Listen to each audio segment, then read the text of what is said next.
Well, this is going to kind of be a pre-video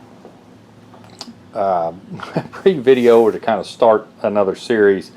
Some of the videos getting close to 6 months old, so maybe even longer than that. I want to apologize. So it's going to be some like today, and there's going to be some 6 months, and then there's going to be some, you know, on and off until I can get this done. In the plastic is a 2004 5.3 LS that came out of my Avalanche.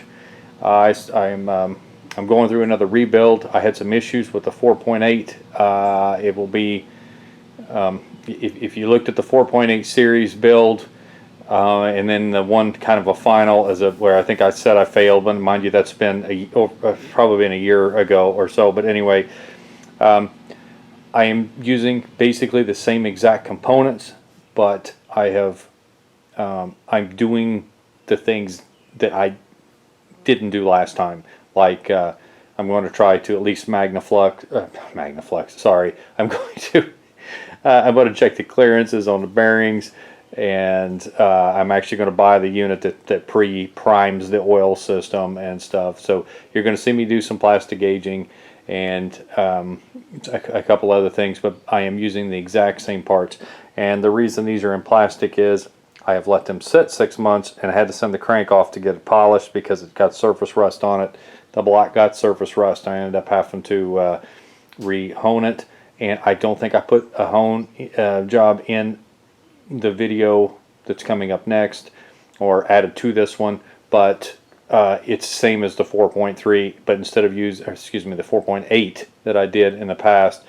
So I don't even know if I showed a whole lot on there, but I used a ball hone then. I used actually I used a set of the stones on this one because I borrowed the ball hone from a guy. So anyway, what you're going to see is me starting to take apart partially. I didn't do a complete tear down either because I did one on the 4.8, but I did kind of explain some stuff. I think I was sick when I did it. I sound pretty bad when I took it apart, and you'll kind of see some video on that. And then from now on, the video you're going to see after this next segment will be me putting it back together, and I'll go through, I don't know if I'll go through all the torque specs and everything like that, but because I did on the 4.8, it's really hard to do some of that stuff because you're having to use angle gauge, and it's torque to yield bolts on the head bolts and stuff.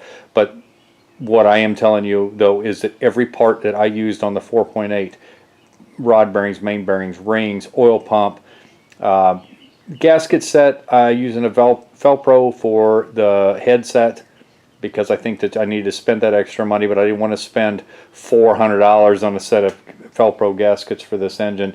So the bottom part, like the oil pan gasket, water pump gasket, rear main seal, front seal, was a real cheap set that I got off eBay. Don't know if it's going to work, but those to me are pretty easy to seal up and make work. So anyway, we're going to get more into that later, but the next segment will be me tearing or talking about part of the tear down or whatever I ran into, and then the next set of videos, whether it be 2 or 3 or wherever this comes in, part 2 or 3, will be me starting to put it together. All right, well, I've got this 5.3 tore down. I have no words. I mean, I don't understand what actually happened. This is not the engine that's in the Avalanche now, that 4.8. This is the 5.3 that came out of the 04 Avalanche. This one didn't make any funny sounds until it got hot at an idle, and then it would literally lose oil pressure, gauge would go to 0, light would come on, you could actually hear all the lifters rattling, top end rattles and stuff. And so that's why I pulled the motor to begin with. Now that I'm looking at it, now I wished I would have just changed the oil pump and tried that, because I see nothing in this bottom end that says that it should not have had oil pressure. The cam bearings, which looked really, really bad in the 4.8, which I know it's dark and it's not focused on it, actually look really good in this one. I put them back up. The cam bearings came out of 4.8. You actually had a little brass showing. It was not actually riding all the way around. So These actually look much better. I checked them all, they all look good. All the bearings, what do I do with them? Here's just a random, it's dirty because it's been sitting up here on my bench now for a few days. I've been sick. I have not been out here for a week. Like I said, it's dirty, but it has no brass wear to it. That's what the mains look like. There's the main bearings. They all look really, really good. Cam bearings look good, mains look good. That's one of the other rod bearings, the top side, which is usually what will wear the worst. And I've got nothing on any of them. They all still have their bearings in them, and every one of them, now that one may not, but all the rest of them do, and they all look good. So I decided to check the bore. So I have kind of a way to do that is with a, because you want to check the center. You're checking the edge is easy with a caliper. You could set it up there on top, but if you have any type of a ridge, it's not going to show you the right deal. So you take these snap gauges, they compress, they lock, you set them in the cylinder, you unlock it, then kind of feel around till you get the, happy where it's at. Then you take it out, you lock it in place and take it out and use the calipers, which I did, and I got 3.8795 if you really want to get technical about it. And here it is, engine block 5348. We'll share the same since it's the same block. It's 3.779 to 3.789, and I am at 7.795 or 799, whatever you want to say, and that's exactly what it's supposed to be. So there's no wear in this block. But I mean, I know I haven't honed it yet, but that doesn't take off near as much, unless you're just really getting after it.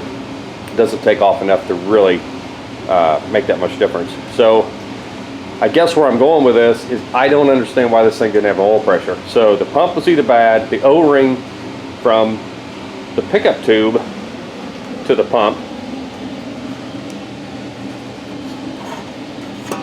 which of course I got buried, and this thing doesn't look all that bad inside. And I know this has been partially apart before because it had silicone on the valve cover gaskets, so somebody had been in a part of it before. The push rods show little to no wear on them. Okay, there is an O-ring on these, and it's possible that it may have gone bad and it was sucking oil around it, or the pump itself, let me get to it, was bad, which again, I really don't have any way to know. All I know is that when it would get warm at an idle, it didn't have any oil pressure. And looking in the pan, I have not cleaned this. Yeah, there's a little bit of sediment there on the edge, but not where the pickup tube was. So it's not like it was sucking, sludge or whatever. Crank looks good. I'll probably go ahead and take it down though and have it checked just to be sure. May even have it turned if it needs it. But outside of that, I have not seen anything that says this motor's junk. So I'm kind of disappointed that I spent that money and that time on that 4.8 when I possibly could have done something with it. Now, again, I don't know. I didn't know. How do you know? You sit there, you run the engine. It had a random misfire of multiple cylinders, so it never ran good enough I could take it down the road. But what little bit I drove it, I bet I drove it a total of like 30 miles. And the last time I drove it was just down the street, which I told you the story before I even started working on the 4.8. I started up, it was cold, it was like February, March. Let it run about 5 minutes out here in the driveway, drove it, I bet you went half a mile, and let it sit out there and idle for another 15 minutes, maybe 20. It wasn't very long. I was in there talking to a guy about a welder. It was at a local welding shop. Anyway, I could hear the engine. As I was standing there at the door, it was getting louder and louder and louder as I was talking to the guy. I said, man, I got to go. This thing sounds like it's going to self-destruct. So I walk out there, and sure enough, it sounds really bad. And I open up the door. It's showing 0 oil pressure. The light's on the dash saying it has low oil pressure. And I had already changed the oil in this. So it wasn't like it was bad oil or somebody had ran clear full of fuel or water or whatever, because it seemed like I'd already changed the oil in it because I was trying to figure out what was wrong with the engine. Because they were saying it was an oil pressure problem. Well, the first thing I do is change the oil then, because if it's an oil pressure problem, that's what the mechanic told the guy I got it from, was the reason it had random misfires is because it had low oil pressure. And when I called the guy on the phone or I texted him back and forth where I bought it, he was telling me I could drive it home. And I mean, we're talking 100 plus miles away. And I'm trying to figure out now, if it's got a bad engine, why would you want to drive it 100 miles? Of course, I traded it home, which that's either here or there. That was part of the original story. What I'm trying to figure out though is what is wrong. I don't understand. So my guess would be that the oil pump is bad, or that pickup tube was bad. I'm not putting it back together with the old stuff in it. Obviously, it's already apart. Although it doesn't show bad, I've already mix matched those bearings that were on the rod bearings because I assumed that they were bad, and I didn't look at. I was just pulling them one at a time, and the bearings would stay on the crank. So I just picked them off and randomly threw them up on the table. So I'm not going to try to figure out which one went where. So with that said, I can tell you though, although the engine didn't smoke, I did have, let me kick a light on here if you can see it. I have a couple of cylinders that are pitted. You can kind of see that down there. There and there. Now, this thing still may need to be bored. I guess I should have said that kind of at the beginning. But I got, and then this one's up high. That tells me that this sat for an extended amount of time. This side doesn't seem to be as bad, but there are some pits. What I'll do is I'll hone it first and see if it makes any difference. And if it doesn't clean it up, then I'll take it to the machine shop. Okay, and then number two is, look at this cam lobe. And it actually is starting to eat into it. I mean, there's actually a ridge. So one of those lifters were bad, and they may have pulled these valves, these heads, and put these on there. I'm not really sure. But that one's showing some wear, and I think there was one or two other ones. I'm not going to show you, it doesn't make any difference. The cam is no good. And unfortunately, it's kind of expensive. Just a basic rebuild on one of these LS motors is expensive. That's without any machine work. And I'm in a part of an area that a lot of the old machine shop guys don't like messing with these Gen 3s, 4s. They like the old school stuff. So finding somebody who will do it and do it right and know what they're doing, I have to drive somewhere. I'm going to have to haul it. That's why it's almost not worth sometimes doing it. I did find a lower mileage 5.3, supposedly only 116,000 miles on it, which to me is low mileage. The guy wants $1,100 for it, but it's set up for an actual swap. I mean, it comes with the harness, a computer, and all, which I really don't need. But it's not bad to have that stuff laying around, in case you want to do another one, or you could possibly sell that part of it and recoup some of your money. But either way, what I'm going with this is I'm not really sure what to do, because I'm going to have $1,000 back into this to do it right, because like the 4.8, I didn't replace the cam. I replaced the lifters and stuff, and I put good bearings and good, but obviously that didn't do me any good. I'm just not sure where I'm at with this one. I'm not sure what to do. My thought was to pull the motor out of the Malibu and put in the Avalanche, and then build this motor for the Malibu, put flat top pistons, a little bit bigger cam. That way I've got a better motor for the Malibu, and then put my either 4L65 that I have, or put a 700R that I also have laying around in it. That way I've got an overdrive transmission. The 5-speed thing will work, but the transmission's kind of weak, and if I build the motor up at all, I think I'm just going to be constantly replacing transmissions. So although I still have a lot of the parts, it's kind of out right now. So I'm not really sure what I'm going to do here yet. I know I'm just kind of rattling, but I'm trying to talk myself into doing one thing or the other. But either way, I've got to do something with this motor, because now I've got a part. And my initial goal was to find out what was wrong with it, do a quick rebuild. The cam would be good, but now that's not the case. So I'm not really sure what to do. I know I've said that 3 times or 4 already, but everything else looks good. So I may just do a basic rebuild and find a cam and stick in it, and just see what the cylinders hone out. But if they don't hone out good where I've got to bore it, then I'm going to have to get different pistons. I might as well go ahead and get flat top. No matter what I put it in, at least I'll get a little bit more compression out of it, and be able to hot rod a little bit more.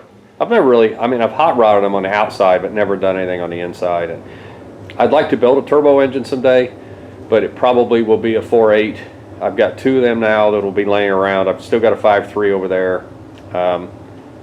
it doesn't really matter once you turbo them. Boy, it doesn't make any difference what size they are, and because they like that being boosted. They really do. So, but I don't know what I'm going to do yet. We'll just kind of play it by ear. But I just wanted to give you a quick update. I'm not seeing anything wrong with this engine that tells me that, oh, this is, you know, just kind of like that 4.8. I can't tell you what's wrong with it till I tear it apart.